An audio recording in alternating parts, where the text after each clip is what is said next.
본 방송에서 제공하는 부동산 정보는 투자 판단에 대한 조언입니다. 방송에서 제공하는 부동산 물건의 가치, 가격 상승 및 가격 하락에 대해서는 방송사에서 보장하지 않습니다. 헤드라인 뉴스입니다. 서울시는 지난 2일 제8차 서울특별시 도시재정비위원회를 개최하고 부가연 지구단위 계획 변경 결정 재정비안에 대해 수정 가결했다고 지난 3일 밝혔습니다. 서울시는 이번 변경안을 통해 이 일대 특화 산업인 웨딩과 뷰티 산업이 다시 활성화할 수 있는 계기를 마련한다는 목표입니다. 지난 3일 법원 경매 전문기업 지지옥션에 따르면 전날 서울 서부지법에서 진행된 서울 용산구 한강로 2가 소재 단독주택에 1회 경매 입찰에 45명이 응찰하고 최고 응찰가액인 12억 1,389만 2천 원에 최종적으로 매각됐습니다. 서울 정비창 부지에 신도시급 아파트를 짓겠다는 정부 발표 이후 고가 낙찰이 이어지고 있고 정부가 이 일대를 토지거래 허가구역으로 지정했으나 법원 경매는 예외입니다. 국토부는 한옥의 대중화와 산업화를 위한 2020년도 한옥 전문 인력 양성 사업을 전담할 4개의 교육기관을 선정했다고 지난 3일 밝혔습니다. 이번에 선정된 대한건축사협회, 한옥문화원 등 4곳의 교육기관에는 총 4억 2,300만 원의 교육비가 지원되며 기관별로 선발하는 30명에서 40명의 교육생은 소정의 교재비 등 실비만으로 교육을 받을 수 있게 됩니다.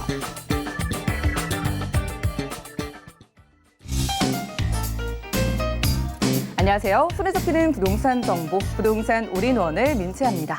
자, 2호선 이대역과 아현역 사이에요. 뷰티와 웨딩의 특화거리가 조성된다는 소식입니다. 서울시는 이번 사업을 위해서 부가연 지구단위 계획을 변경했다고 하는데요. 모쪼록 서울시의 이번 사업을 통해서 이 지역의 경제가 다시 활성화되기를 기대해봅니다.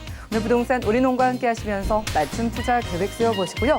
지금 아래 나가고 있는 전화번호 많은 이용 부탁드릴게요. 전문가와 조금 더 자세한 부동산 이야기 나누고 싶으신 분들은 02-3153-2668번 언제든지 전화 주시고요.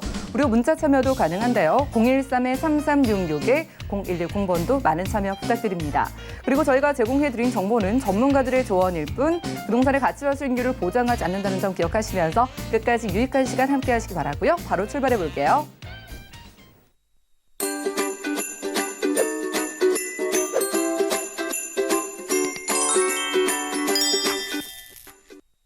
네, 부동산 올인원 오늘도 힘차게 이분 모시고 함께합니다. UNS 하우징의 유재성 대표님 모셔볼게요. 어서 오시죠. 네, 반갑습니다. 네, 반갑습니다. 대표님과 함께라면요 시장 분석도 더 잘해볼 수 있을 것 같아요. 자, 기준금리가 또다시 인하가 되면서 정말 제로금리 시대라는 말이 무색하지 않은 상황입니다. 자, 이런 최저금리 시대에 시중에 떠돌고 있는 유동자금, 과연 부동산 시장으로 얼마나 어떻게 흘러갈지 이슈 진단 통해서 확인해 보시죠. 네, 이제는 최저금리다. 아까 앵커도 얘기하셨지만 지금 0%대 이제 금리다. 이런 것들이 이제 그냥 일상화돼 가는 것 같습니다. 자, 또다시 한번 우리가 계속 사상 하는데 그렇죠. 역사상 또 한 번의 최저금리가 결정이 됐습니다. 그렇죠. 한국은행에서 지금 0.5%라고 하는, 정말 상상할 수 없는, 그렇죠. 올해죠 벌써. 네, 올해 3월에 0.5% B컷을 하면서 1.25가 0.75로 됐을 때만 해도 이제 진짜 이게 더 낮아질 수 있을까? 0%대인데. 근데 또 한 번 2개월 만에 다시 또 이렇게 0.25를 낮추다 보니까 정말 이게 어떻게 될 거냐. 너무나 다들 이제 궁금해하고 한 번도 우리가 걸어가 보지 못했던 이제 길을 걸어가는 것이기 때문에 그렇습니다. 더더구나 이제 우리가 보통 경험칙적으로 보자라면 금리가 낮아진다라는 거는 부동산 시장에는 지금까지 대부분 긍정적인 영향을 많이 주었습니다. 왜냐하면 대출 이자가 낮아진다는 게 또 그렇죠. 그러면 그만큼 이자 부담이 작게 되면 내가 부동산 투자를 좀 더 적극적으로 할 수 있게 되고, 또 하나는 시중에 이렇게 유동성이 풍부해진다는 거는 그 유동성이 또 우리나라 사람들 정말 부동산 너무 좋아하잖아요. 대부분 다 70% 이상의 자산을 부동산으로 갖고 있다 보니까 그 풍부한 유동성들이 또 부동산으로 들어오게 되고 이런 일반적인 이제 기대감들이 있는데, 자, 그렇다면 앞으로 시장이 어떻게 될지 이 최저금리 그리고 이 유동성이 부동산 시장에 어떤 임팩트를 줄지 그 부분들 자세하게 한번 살펴보겠습니다.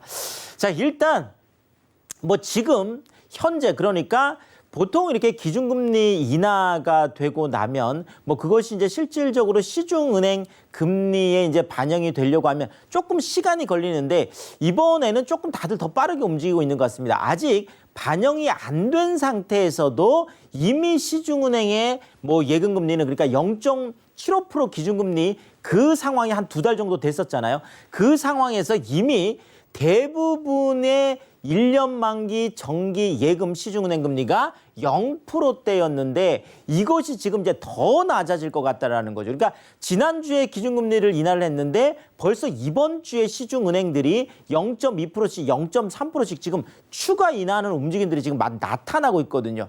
자, 결국 한국은행이 기준금리를 사상 최저 0.5%라고 하는 자 이제 2스텝 남았습니다. 그렇죠. 0.5%에서 또 0.25를 낮춘다라면 0.25%가 되는 거고요. 또 여기서 한 스텝만 더 낮춘다라고 하면 정말 진짜 0.00% 시대가 또 열릴 수도 있는 자 어쨌든 지금 현재도 0.5%라고 가장 지금 낮은 금리를 이제 보이고 있습니다.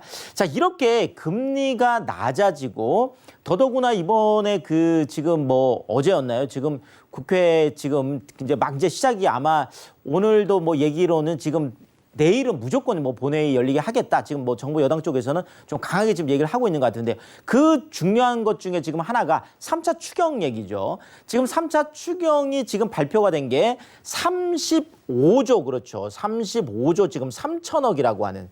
자, 이미 뭐 지금 재난지원금 같은 경우에도 99% 이상이 이미 다 수령을 했다고 합니다. 그것이 이미 13조 한 5천억 정도 되니까 그것도 지금 어마어마하죠. 어쨌든 1차 추경, 2차 추경, 이번에 3차 추경 35조까지. 자, 어쨌든 지금 계속 지금 돈이 풀리고 있는 그런 상황들이 되거든요. 자, 여기에다가 지금 3기 신도시 같은 경우에도 패스트 트랙에 올리겠다. 결국 3기 신도시를 빨리 진행을 하겠다라는 거거든요. 자, 결국 3기 신도시를 빨리 진행할 수 있는 가장 뭐 좋은 방법은 뭘까요? 맞습니다. 바로 토지 보상을 빨리 끝내는 거거든요. 자, 그렇다면 토지 보상 같은 것들이 지금 이미 하반기 중에 어느 정도 마무리될 수 있다 그러면 지금 3기 신도시 관련 토지 보상금이 또 30조 정도가 되겠습니다. 지금 여기에다가 지금 5년간 해서 지금 한국판 뉴딜이라는 것을 통해서 또 70조를 지금 또 풀겠다. 뭐 이 얘기거든요. 자, 그러면 이것만 해도 지금 100조에다가 135조에다가 이미 지금 풀려 있는 뭐 한 15조만 하더라도 이미 150조 정도가 지금 뭐 아주 단기간 안에 지금 시중의 통화량으로 지금 이제 늘어날 수밖에 이제 없겠는데요. 자, 결국 이것이 진행되기 전인 지금 기준을 하더라도 물론 이제 M2 기준 했을 때요. 통화량이 2,982조. 야. 거의 지금 3,000조 가까운 돈이 지금 풀려 있습니다. 우리나라 1년 예산이 약 한 500조 정도 되니까 거의 한 6배 정도가 시중에 지금 통화량으로 지금 풀려 있다라는 거죠. 자, 그런데 이게 지금 그 전년 대비해서 통화량을 보자면 8.2%가 지금 증가를 했습니다. 이렇게 한꺼번에 8.2%가 증가한다라는 거는 2015년에 한 요 정도가 있었었고요. 그러니까 거의 5년 만에 또 한 번 지금 사상 최대 규모의 증가량을 보이고 있는 자, 이런 거죠. 경기를 살리려고 하면 지금처럼 한국은행이라는 국책은행에서는 금리를 인하한다든지 아니면은 무제한 유동성 공급이라는 표현을 썼잖아요. 그래서 금리 인하와 무제한 유동성 공급을 통해서 지금 통화량을 계속 늘리고 있는 상황이 되겠고요. 자, 또 기획재정부 쪽에서는 또 이런 그 추경, 1차 추경, 2차 추경, 3차 추경. 지금 3차 추경도 정말 오랜만 거의 제가 또 이렇게 그 들어본 걸로는 3차 추경 간 것도 정말 처음인 것 같은데요. 자, 어쨌든 3차 추경 규모가 더더구나 35조라는 어마어마한. 자, 이러니까 재정 정책을 통해서 또 통화량을 풀게 되거든요. 그러니까 통화 정책이든 재정 정책이든 어쨌든 시중에 엄청나게 이렇게 통화량을 계속 지금 늘리고 있는 상황이라는 거죠. 자, 이렇게 시중에 통화량이 풍부해지면 당연히 이자는 낮아질 수밖에 없습니다. 자, 그래서 지금 현재도 아직 지금 뭐 0.5%로 지금 낮춘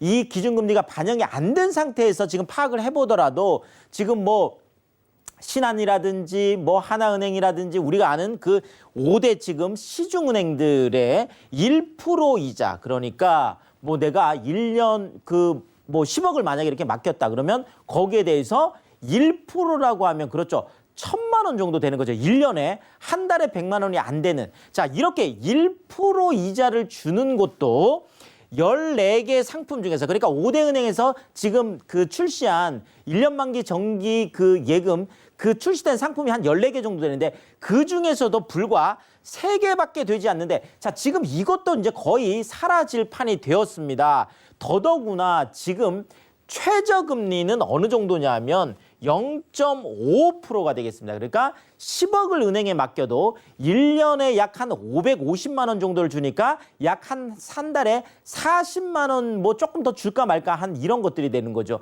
자, 그러면 정말 내가 이제 10억이라는 현금이 있어도 이것을 은행에 맡겨서 이자로만 생활한다 그러면 한 달에 정말 40~50만 원 정도를 가지고 생활하지 못할 정도의 이런 상황들이 지금 계속 진행이 되고 있다, 이렇게 말씀을 드리겠습니다. 자, 그런데 오히려 예금은 이렇지만 반대편에서 대출을 받는 입장에서 보면 사실은 굉장히 반가운 일이죠. 자, 지금까지 우리가 뭐 대출 중에서 가장 이자가 높다라고 생각하는 것들이 바로 신용대출이 될 텐데요. 자, 이 개인 신용대출이 1%대, 야, 저도 정말 깜짝 놀랐는데요.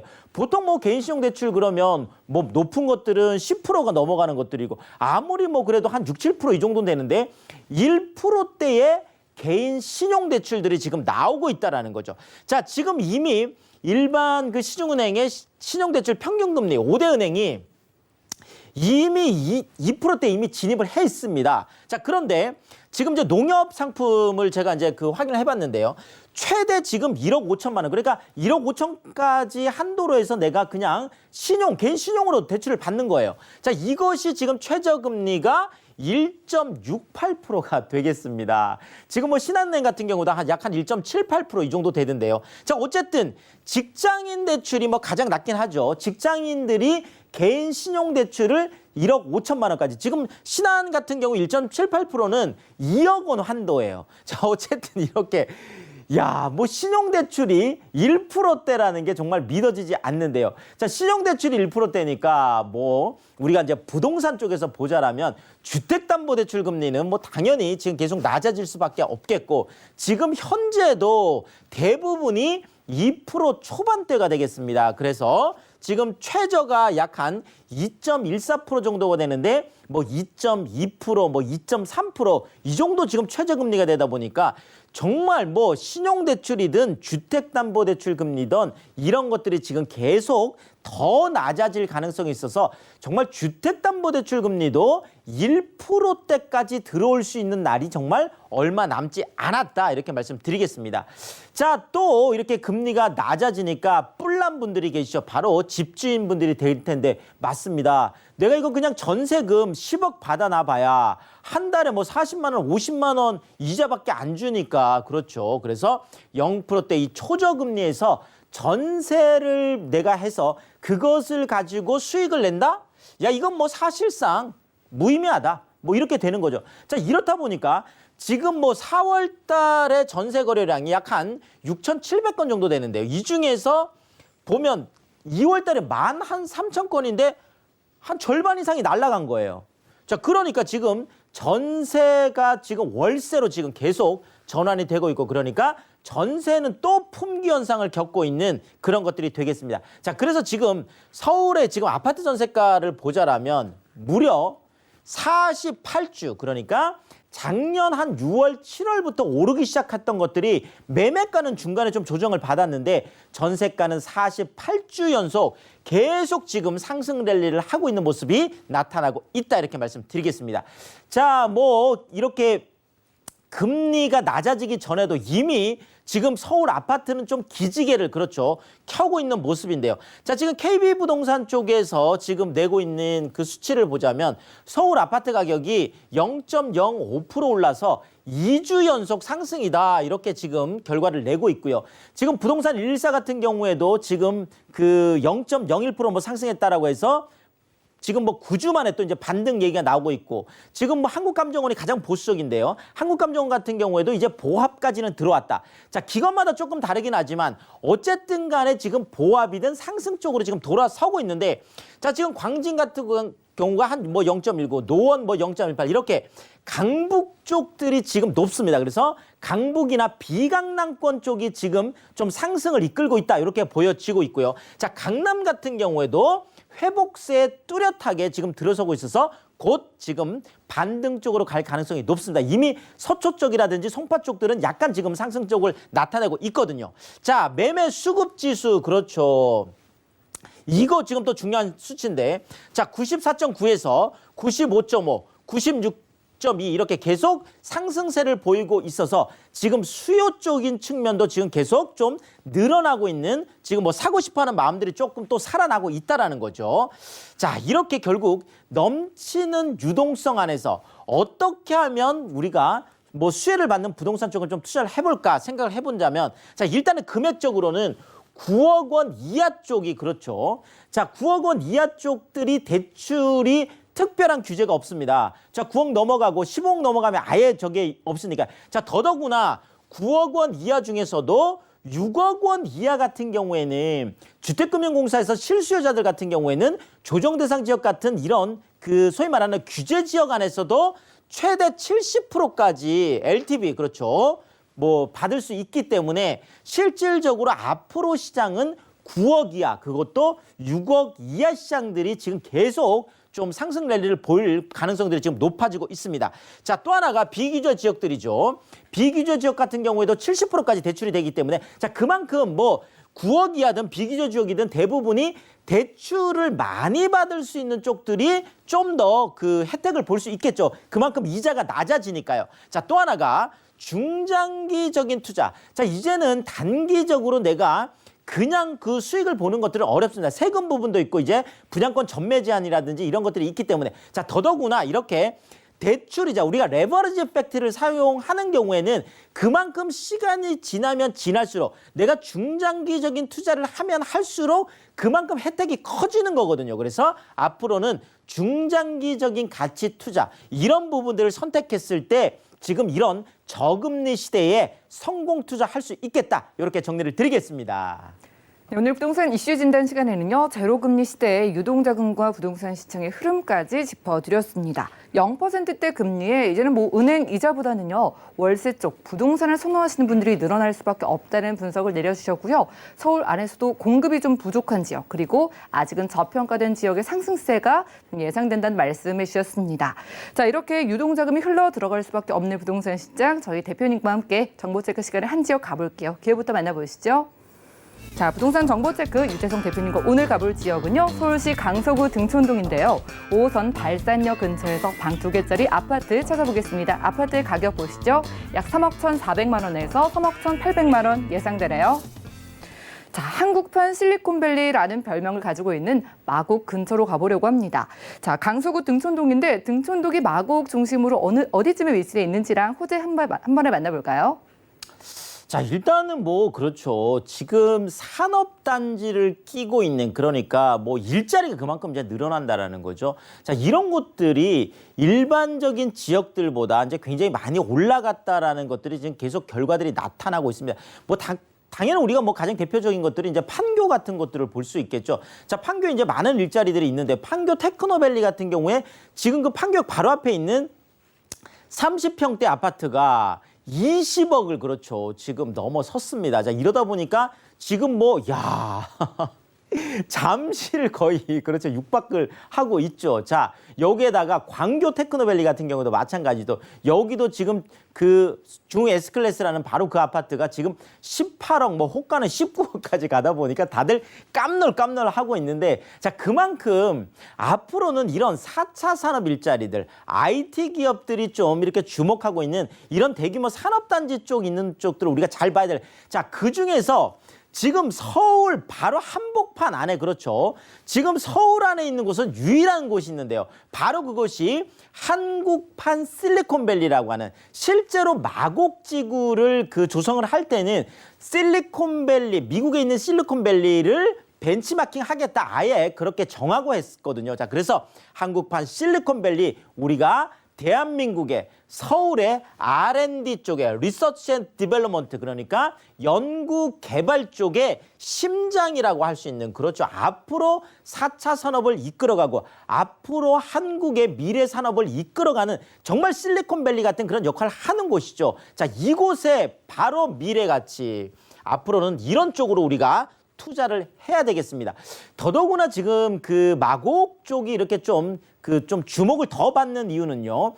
지금 뭐 판교나 뭐 이런 쪽들은 보면 대부분이 IT 기업들의 스타트업들이 이제 조금 중견기업으로 된 기업들이 이제 좀 있다라면 지금 여기는 아예 시작부터 대기업들 그렇죠. 지금 뭐 LG 사이언스 파크라든지 그렇죠. 또 뭐 코롱이라든지 뭐 이랜드라든지 뭐 넥센이라든지 S-오일 우리가 뭐 이름만 들으면 알만한 그런 대기업들이 대부분이 지금 들어오고 있습니다. 자, 그래서 2022년까지 해서 거의 150개 기업에 16만 5천 명의 판교 테크노밸리보다도 무려 1.6배가 더 큰 규모로 그렇죠. 많은 기업들이 지금 들어와 있고 들어오고 있고 그렇죠. 또 들어올 예정이고 그렇습니다. 그래서 그런 부분을 봐야 될 것 같고. 자, 또 하나가 지금 이 마곡지구는 단순하게 연구 개발뿐만 있는 것이 아니라 이것이 또 한국의 서울의 마이스 산업단지.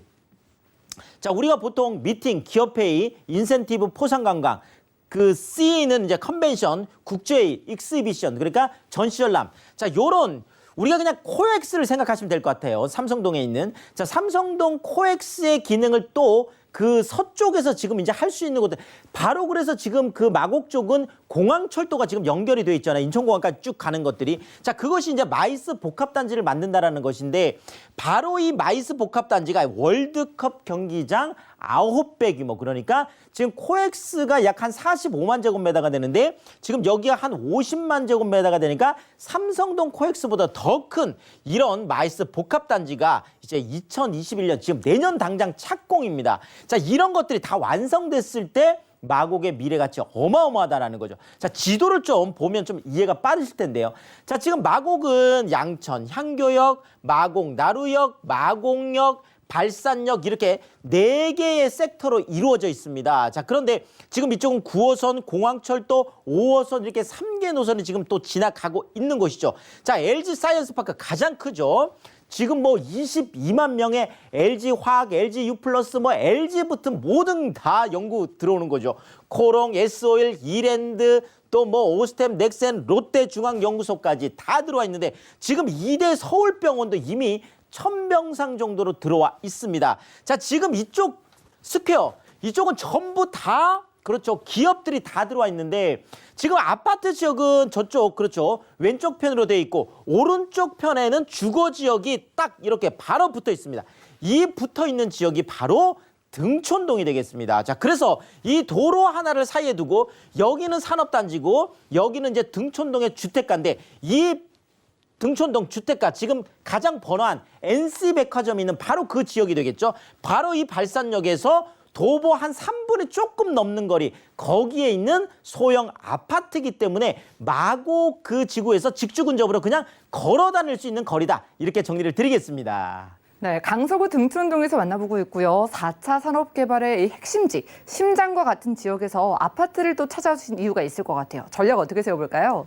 자, 일단 뭐 150개 기업에 정말 뭐 16만 5천 명, 그것도 석박사, 고소득 직장인들이 정말 풍부하다.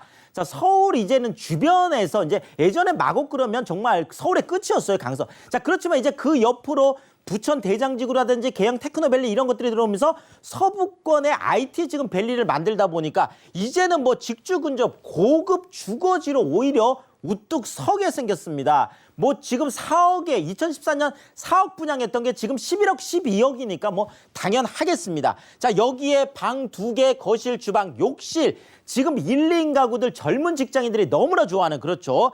더더구나 3베이 구조의 신축 그리고 또 소형 아파트다 이렇게 말씀드리겠습니다. 네, 이렇게 일자리가 넘쳐나는 마곡을 왼편에 두고 저희가 바로 가까이에 또 번화돼 있는 곳에서 투룸 아파트를 찾아보고 있는데 가격 굉장히 궁금해하실 것 같거든요. 어떻게 될까요? 맞습니다. 뭐 10억 뭐 이렇게 넘어가면 못하는 거죠. 네, 자, 그렇지만 바로 그렇죠. 지금 뭐 역세권에서 도보 3분 조금 넘는 거리에 3억 1,400에서 3억 1,800만 원이 되겠는데요. 방 2개, 거실, 주방, 욕실까지 다 있는 그런 투룸 3베이 구조의 소형 아파트가 되겠습니다. 지금 이쪽이 전세가 약 한 2억 8,500에서 2억 9천 정도 되니까요. 지금 마곡에 2,400에서 2,800만 원이라는 정말 소액을 가지고 역세권에 있는 그것도 신축 투룸 아파트에 투자할 수 있는 좋은 기회다 이렇게 말씀드리겠습니다.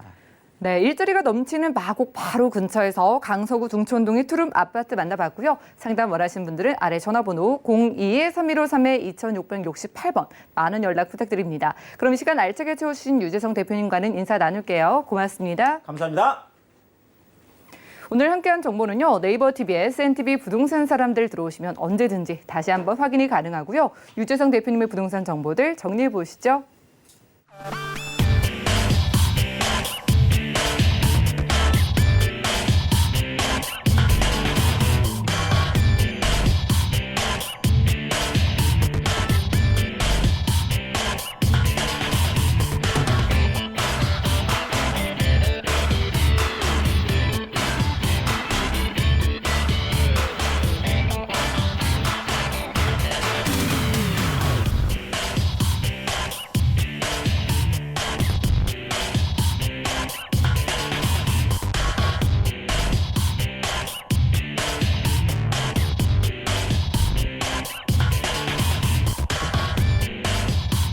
부동산 올인원 분야별 시장 동향 안내입니다.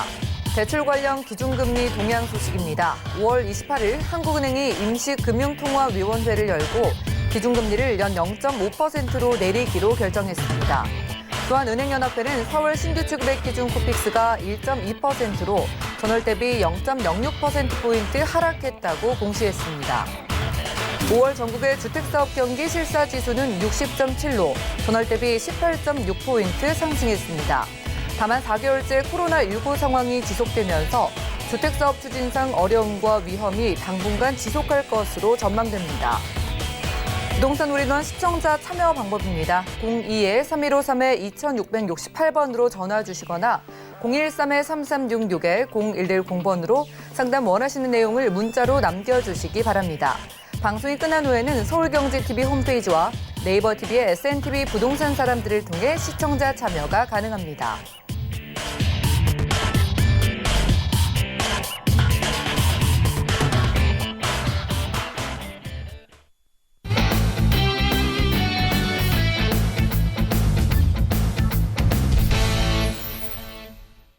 네, 부동산 시장에 대해서 올바르게 이해하려면 정확하고 빠른 정보가 필요하겠죠? 오늘 부동산 올인원과 함께 하시면서 시장 소식과 투자 포인트까지 알차게 챙겨보시면 좋겠습니다.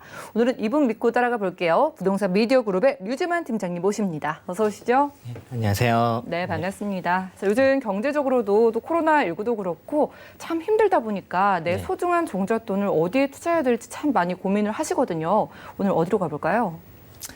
네, 요즘 부동산 투자에 관망을 하신 분들이 상당히 많으실 거라고 보는데요. 그래서 매우 안정적인 투자처로 두 곳을 준비했습니다.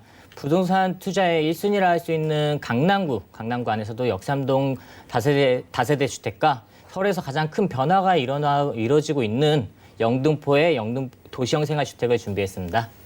네, 오늘 안정적이면서도 또 긍정적인 변화가 기대된 두 지역 준비되어 있는데 강남구부터 확인해 보시죠.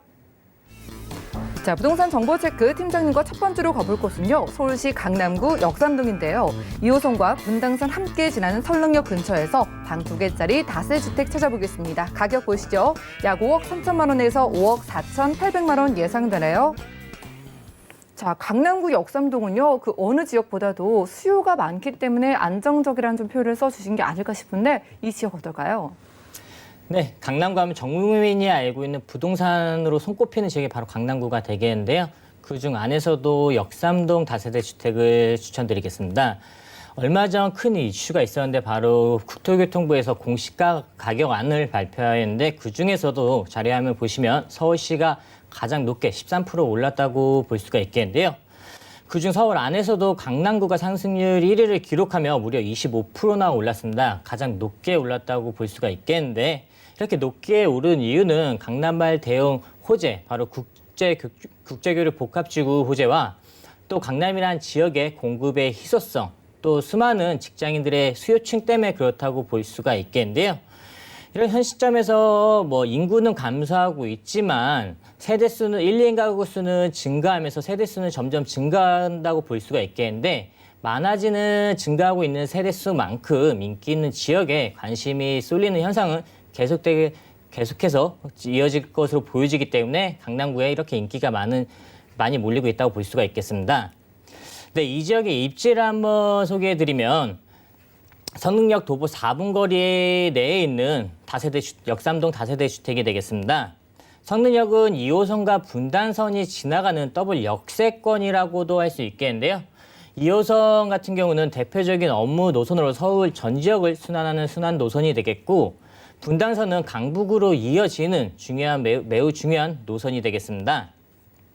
그리고 지하철 노선도를 인근 주변의 지하철 노선도를 확인해 보시면 아시겠지만 6호선을 제외하고는 매우 가까운 거리에 다른 노선으로 환승할 수 있는 위치가 바로 성능역이 되기 때문에 서울 전 지역으로 이동이 상당히 편리한 지역이라고 말할 수가 있겠습니다. 그리고 해당 지역 바로 오른쪽에는 삼성역이 위치하고 있는데 삼성역에는 국제교류 복합지구의 호재와 광역철도망인 GTX의 호재를 모두 갖고 있어서 그 수혜를 직접적으로 받아볼 수 있는 곳이 바로 역삼동이라고도 할 수 있겠는데요. 이뿐만 아니라 역삼동은 역시 대형 업무지가 매우 가까운 곳에 위치해 있다고 볼 수가 있겠는데 국내 최대 업무지구라고 할 수 있는 강남 업무지구로부터 테헤란로를 이어가서 삼성역 업무단지까지 이렇게 많은 업무단지들이 위치해 있는데 특히 테헤란로에는 GS그룹, 한국은행, 현대모비스 등 대기업들이 상당히 많이 질비해 있는 지역이라 직장인들의 주거 선호가 상당히 높고 그만큼 안정적인 투자가 가능한 지역이라고 말씀을 드릴 수가 있겠습니다. 정리를 해드리자면 강남이란 지역은 대형 개발 호재들이 잡혀 있고 또 인구의 집중화, 교통의 편리, 그리고 다들 아시겠지만 매우 좋은 학군까지 이루고 있기 때문에 이런 입지적인 장점들이 모두 모여있는 곳이 바로 강남구 역삼동이라고 할 수가 있겠습니다. 네, 그러네요. 바로 얼마 전에 공시지가가 발표가 됐죠. 전국에서는 서울이 가장 많이 올랐고요. 서울 안에서는 강남구가 1위를 차지했다고 합니다. 이렇게 공식적인 지표가 강남구에 대한 기대감을 그대로 반영하는 것 같은데 살기 좋다 이외에도요. 개발 호재에 대한 기대감이 분명 있을 텐데 어떤 거 살펴볼까요? 네, 강남이라는 지역은 일단 현재에도 정말 대중교통이 매우 잘 이루어져 있는 곳인데 앞으로 더욱더 많은 대중교통 호재가 위치해 있습니다. 역삼동 바로 옆쪽에 삼성역이 위치하고 있는데 삼성역에는 광역철도망이 GTX A 노선과 C 노선이 들어옵니다. 광역철도망은 주요 업무 노선들을 매우 빠르게 이동하실 수가 있고 경기권 신도시로도 매우 빠른 이동이 가능하기 때문에 많은 인구의 유입을 예측해 볼 수가 있겠고요. 그리고 위례 신산선도 들어올 계획이 있는데 강남구 쪽에서 송파구 아래쪽으로 이동하기에는 교통망이 상당히 불편했습니다. 위례 신사선이 들어오면 가락시장 및 위례 신도시 등 동남권 쪽으로 이동이 매우 편리해지기 때문에 이 호재 또한 매우 중요한 호재라고 볼 수가 있겠고요. 그리고 역삼동 왼쪽에는 강남역이 위치해 있는데 강남역에는 신분당선 연장 사업이 잡혀 있는 상태입니다. 1단계로 신사역까지 연장을 2022년에 개통을 목표로 하고 있고 2단계로는 영상역까지 연결할 계획을 가지고 있는데 용산과 강남과 용산이 연결되면 강남의 중요도는 더욱더 높아질 것으로 보여지고 있습니다. 그 다음으로는 테헤란로 지구 단위 계획이 있습니다.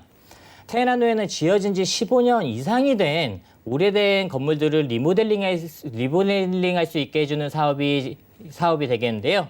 이 지역을 리모델링 활성화 구역으로 지정을 하여 기존 오래된 건물들을 연면적 대비 최대 30%까지 중축할 수 있게 해주는 리모델링 사업이라 할 수 있겠는데, 따라서 이 지역에 많은 업무 시설들이 더욱더 늘어날 것으로 보여지고 그에 따른 직장인 수요도 더욱더 늘어날 것으로 예측이 되고 있습니다.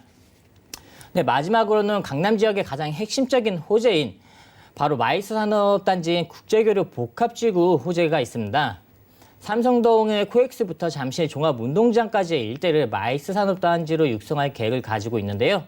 이는 현대차 GBC, 잠실 운동장 마스터 플랜과 영동대로 복합환승센터 같이 이런 굵직한 사업들 동시에 진행을 하여 엄청난 시너지 효과를 발휘할 것으로 판단이 되고 있는데요.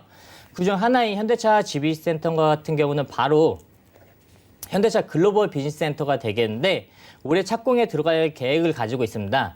2026년에 준공을 목표로 하고 있으며 이곳이 준공이 된다면 최대 105층으로 국내에서 가장 높은 건물이 지어질 것으로 보여지는데 그 경제적인 파급 효과는 무려 265조에 이를 것으로 보여지고 또 이곳에 약 122만 명의 고용 창출이 예상되고 있는 상태입니다. 이렇게 많은 고용 창출이 이루어진다면 그 고용 창출로 인한 주택 수요가 발생할 것이고 그 수혜를 받는 지역 중 하나가 역삼동이 될 것으로 보여집니다. 그 국제교류 복합지구의 관문이라고 할 수 있는 영동대로 복합환승센터가 현재 진행 중에 있는 상태입니다. 삼성역부터 보은사역까지 지하 6층 규모로 잠실 운동장에 30배나 되는 거대한 지하 도시가 생겨난다고 보시면 되겠는데요.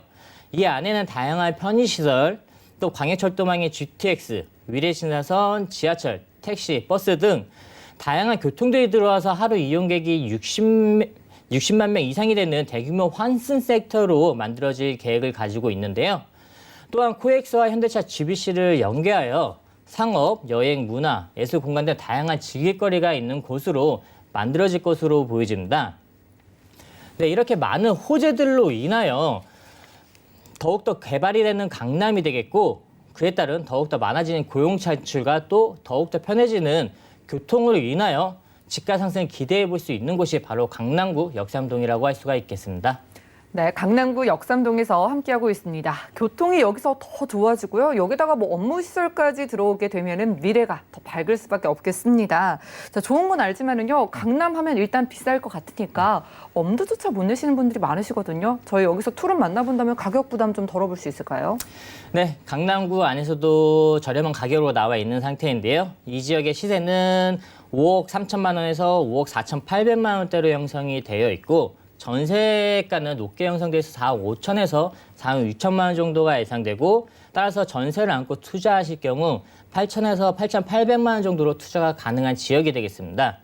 월세를 희망하신 분들은 대출을 이용하신다면 2억 2천만 원 정도 대출이 가능하여 2억 6천에서 2억 8천 정도로 투자가 가능하고 보증금액은 3천에서 5천만 원 정도로 월 수입 130에서 150만 원 정도 수입이 예상되고 있습니다.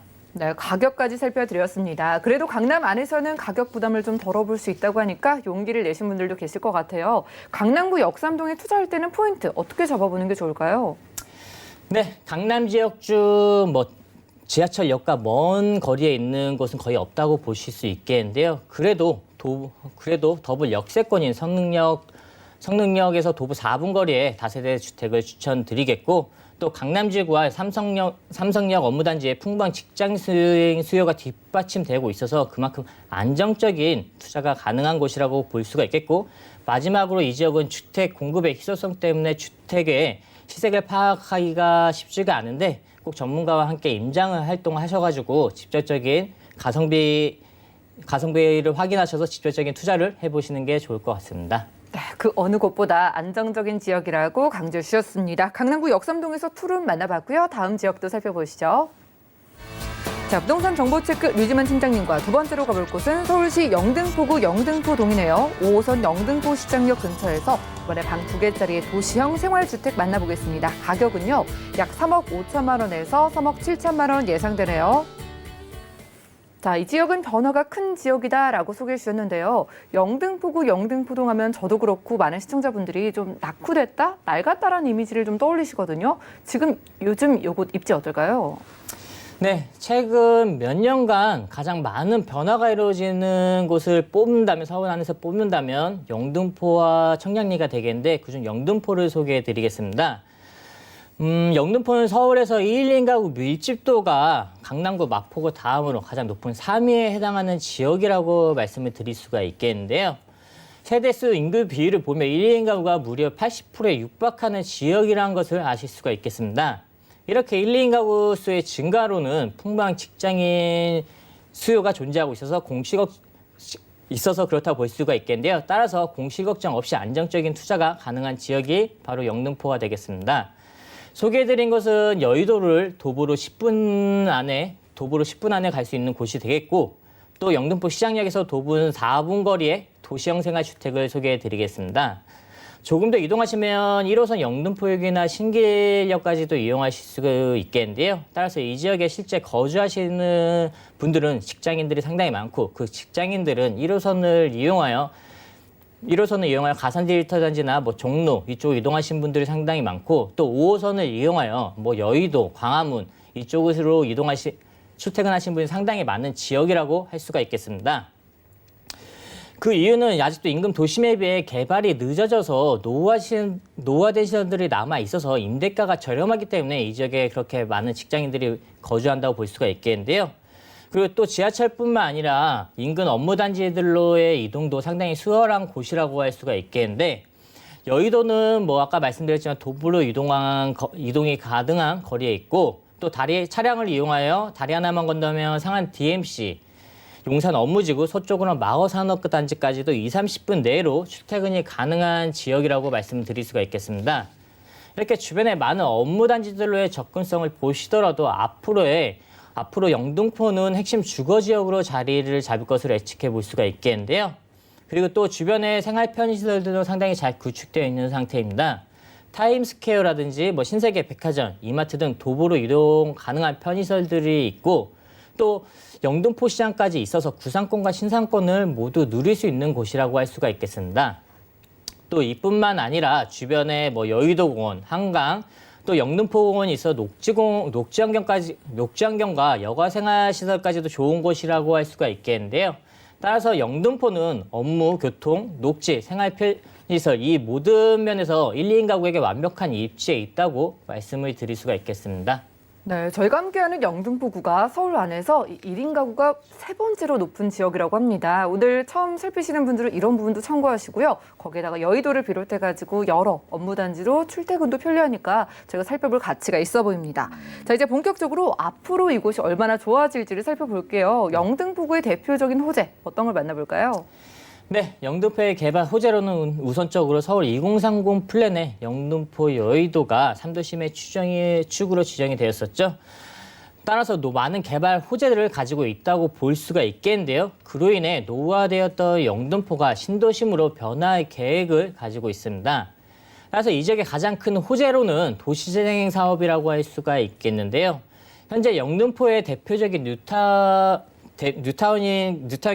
영등포는 대표적인 뉴타운 개발 지역이기도 한데요. 1차 뉴타운이라고 할 수 있었던 아크로타워 스퀘어가 처음에는 미분양이 되었었는데요. 추후 지금은 현재는 분양가 대비 2배 이상의 높은 수익률을 얻은 것을 확인할 수 있겠습니다. 그만큼 앞으로 많은 개발 계획들이 잡혀 있어서 이렇게 집값 방향이 된 것을 확인해 보실 수가 있겠는데요. 현재 영등포의 13구역에는 대우, 두산으로 총 33개층 5개 동이 들어설 예정에 있고, 26구역은 구역이 해제되고 가로주택 사업으로 현대 아이파크가 들어올 계획이 있습니다. 꼭 뉴타운 사업이 아니더라도 구역이 해제되고 가로주택 정비 사업으로 현대 가로주택 정비 사업으로 대형 건설사들의 아파트와 오피스텔 또 민간 사업자들의 건물들이 들어서면서 영등포는 계속해서 변화하는 도시로 발전하고 있다고 볼 수가 있겠는데요. 이뿐만 아니라 공적 자금과 민간 자금 또 투자 자금까지 몰리면서 영등포는 현재의 가치뿐 아니라 미래의 가치까지도 손꼽히는 지역이라고 할 수가 있겠습니다. 또 이뿐만 아니라 교통 호재도 빼놓을 수가 없겠는데요. 영등포에서 여의도로 진입하는 주변 도로는 정체가 상당히 심했던 상태였습니다. 그래서 정부에서 제인포길 지하사업과 서부간선도로 지하사업을 현재 진행 중에 있습니다. 제인포길 지하사업 같은 경우는 이미 착공이 시작되었고 2022년에 완공을 목표로 하고 있고 상습적인 정체 구간인 서부간선도로도 지하사업으로 경인고속도로부터 금천구까지 현재 진행되고 있는 상태입니다. 이 사업들은 차량 도로를 지하하고 지상에는 도로와 공원을 꾸며 복잡한 정체를 일부 해소하면서 녹지 공간을 좀 더 누릴 수 있도록 구성할 계획을 가지고 있는데 지하사업 같은 경우는 교통을 원활하게 해줄 뿐 아니라 이 지역에 거주하시는 거주민들의 거주 만족도를 상당히 높일 수 있는 사업이라고 볼 수 있기 때문에 집값 반영에 영향을 줄 수 있는 사업이라고 볼 수 있겠는데요. 네, 다음으로는 신안산선이 착공에 들어갔습니다. 2024년에 개통을 목표로 하고 있는데 1단계인 안산에서 영등포를 거쳐 여의도 구간이 개통되면 기존 1시간 30분 걸리던 구간이 30분대로 대폭 줄어들겠고 추후 2단계 연장이 되면 공덕과 서울역까지 이어지게 되어 있어서 더욱더 많은 업무지로 이어지기 때문에 많은 가치 상승을 예측해 볼 수가 있겠습니다. 그리고 광역교통망인 GTX 비노선이 영등포 바로 옆에 있는 여의도를 지나가게 되어 있는데요. 2022년에 착공 예정으로서 인천 송도에서 여의도를 거쳐 남양주 마석까지 연장되는 구간으로 경춘선 이용까지 할 수 있는 노선이 생긴다고 보시면 되겠습니다. 이렇게 영등포는 다양한 개발들로 인해 신흥 주거 지역으로 점점 변화하는 모습을 보실 수가 있겠고 또 바로 옆에 붙어있는 여의도가 개발을 함으로써 영등포는 더욱더 주거 지역으로 가치가 상승할 것으로 예상이 되는데요. 따라서 여의도의 개발을 주시를 하시면 좋을 것 같습니다. 일단 여의도의 대표적인 개발 호재로는 올해 완공이 되는 화퀸타워가 건설 중에 있습니다. 곧 만나보실 수 있겠는데 63빌딩의 4배 이상이 되는 복합 문화 공간으로 전국에서 가장 큰 현대백화점과 페어몬트 호텔이 입점하여 많은 인구의 유입과 증가를 예측해 볼 수가 있겠고 또 현재 MBC S사옥은 총 49층으로 이루어진 초고층 복합 건물이 들어설 예정에 있는데요. 업무와 상업시설, 주거시설들이 결합된 복합시설로 계획이 잡혀 있는 상태입니다. 이렇게 여의도는 업무시설과 상업시설이 계속해서 늘어나고 그에 따른 옆에 있는 영등포는 신흥 주거지역으로 변화할 모습을 보실 수가 있겠는데요. 그리고 마지막으로는 영등포 로터리 철거 계획이 있습니다. 여의도로 진입하는 길은 마포 쪽에서 진입하는 길과 영등포 쪽에서 진입하는 길 양쪽 두 곳이라고 볼 수가 있겠는데 영등포 쪽에서 여의도로 진입하는 길 중에는 영등포 로터리가 위치해 있었습니다. 영등포 로터리는 교통체증의 원인이 되고 도시 미관의 저해와 지역 단절화를 가져왔었는데요. 그래서 영등포 로터리가 철거되면 공원과 문화 공간으로 만들 계획을 가지고 있어서 이 지역의 가치는 더욱더 높아질 것을 예측해 볼 수가 있겠습니다. 네, 이렇게 개발 호재까지 점검을 하고 왔습니다. 서울시에서 추진하는 사업이죠. 2030 서울 플랜을 빼놓고 영등포구를 논할 수 없을 것 같은데요. 자, 이렇게 공적 자금에다가 민간 자금까지 합쳐지면서 시너지가 날 지역인 것 같은데 이제 가격 정말 중요하잖아요. 영등포동에서 도시형 생활주택 투룸 가격 어떻게 돼요? 네, 이 지역의 도시형 생활주택 투룸의 시세는 3억 5천만 원에서 3억 7천만 원대로 매매가 형성이 되어 있는데요. 전세 활용 시 전세 금액은 3억 2천에서 3억 3천만 원이 예상이 되어 전세 시 전체를 안고 실투자 금액은 3천만에서 4천만 원 정도로 투자가 가능할 것으로 보여집니다.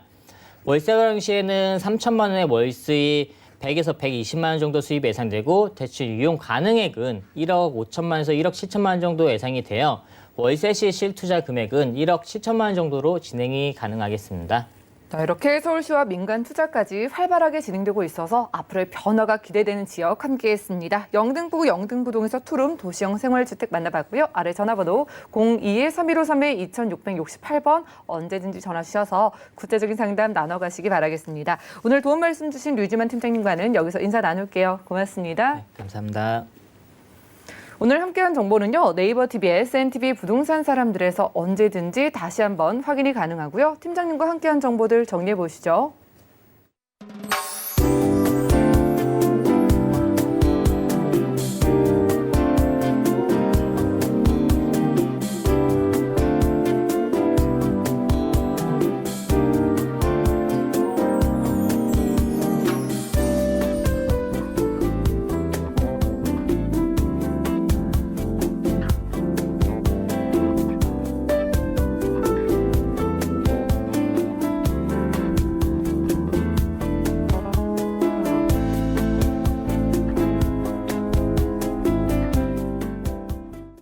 저희 방송에서 여러분들께 제공해드린 정보는 전문가들의 조언일 뿐 부동산의 가치와 수익률을 보장하지 않는다는 점 기억 부탁드리고요. 오늘 보신 방송은 서울경제TV 홈페이지 그리고 네이버TV의 SNTV 부동산 사람들에서 언제든지 다시 한번 확인이 가능합니다. 아래 열려있는 전화번호 언제든지 이용하셔서 상담 가능하니까요. 02-3153-2668번 또 무료 문자번호 013-3366-0110번 많은 연락 주시고요. 더욱더 투자에 도움되는 정보로 여러분들과 함께할게요. 시청해주신 여러분 고맙습니다.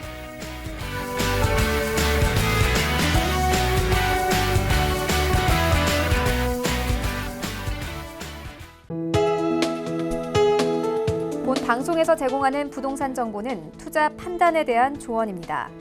방송에서 제공하는 부동산 물건의 가치, 가격 상승 및 가격 하락에 대해서는 방송사에서 보장하지 않습니다.